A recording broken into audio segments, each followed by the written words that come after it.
And we're back. That was incredibly interesting. I was caught a little off guard, so forgive me. You were going to tell me, or start telling me, where you got the name Inner Galaxy for the title of your video. It's the title of the last chapter of a book called The Star Thrower by Loren Eiseley.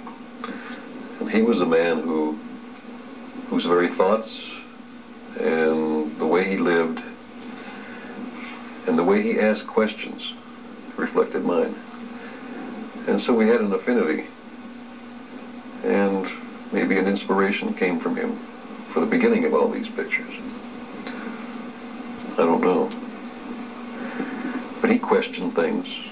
He wanted to know where we came from. And he was an anthropologist. He wanted to know where we're going. And he knew there were no answers, but the questions were there. So I kind of picked up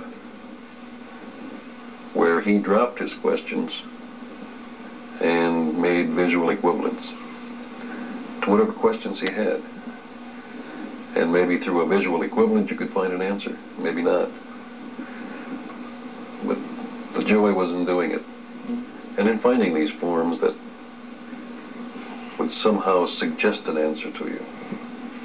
Now, you told me earlier that these forms were essentially solidified emotional energy.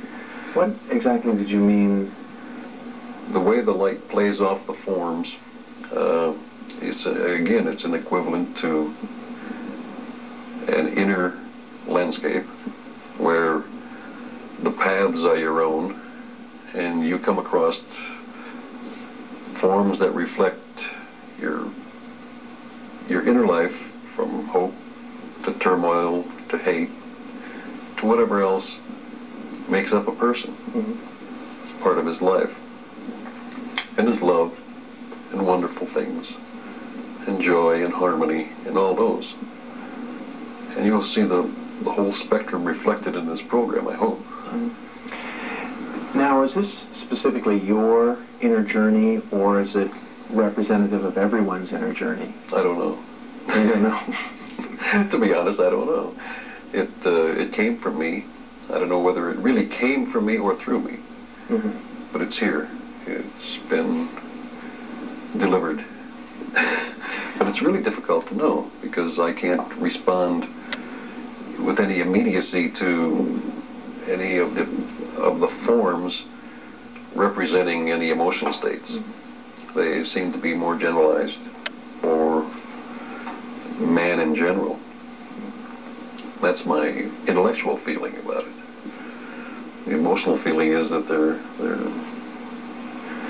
they were given, and I was there to get them.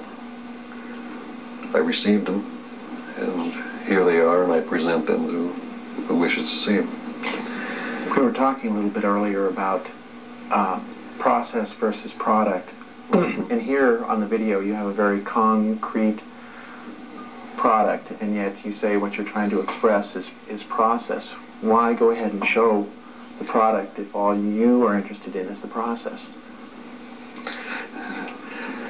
The process must, for as far as I'm concerned, be communicated, and it must be transmitted to an audience in such a way so that the way I felt about things, the forms themselves, and life in general, really, and all the other questions that can't be answered, and your feeling,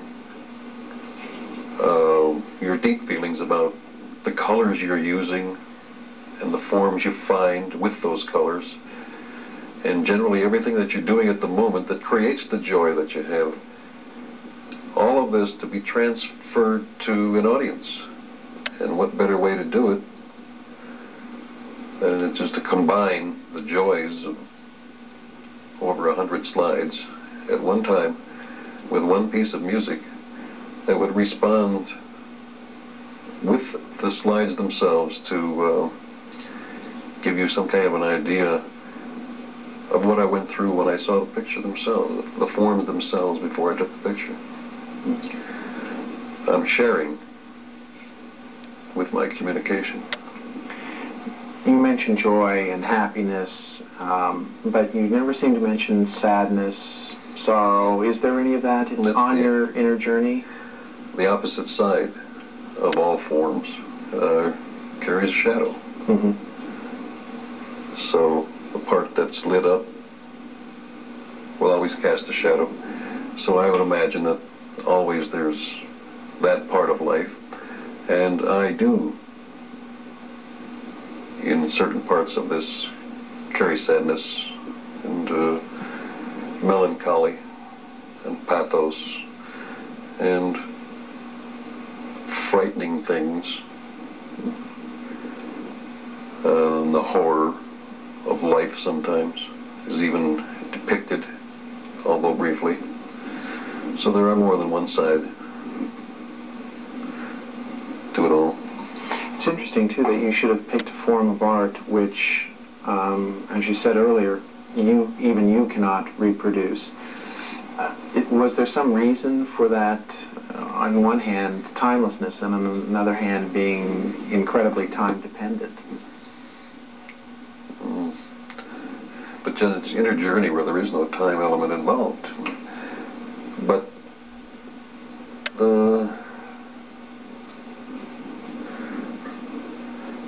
if we're dealing with time in any of these, it is only from the audience point of view from the beginning to the end of the program. And then what he carries away with it is another form of time. And that's transferable time. Is that what you meant?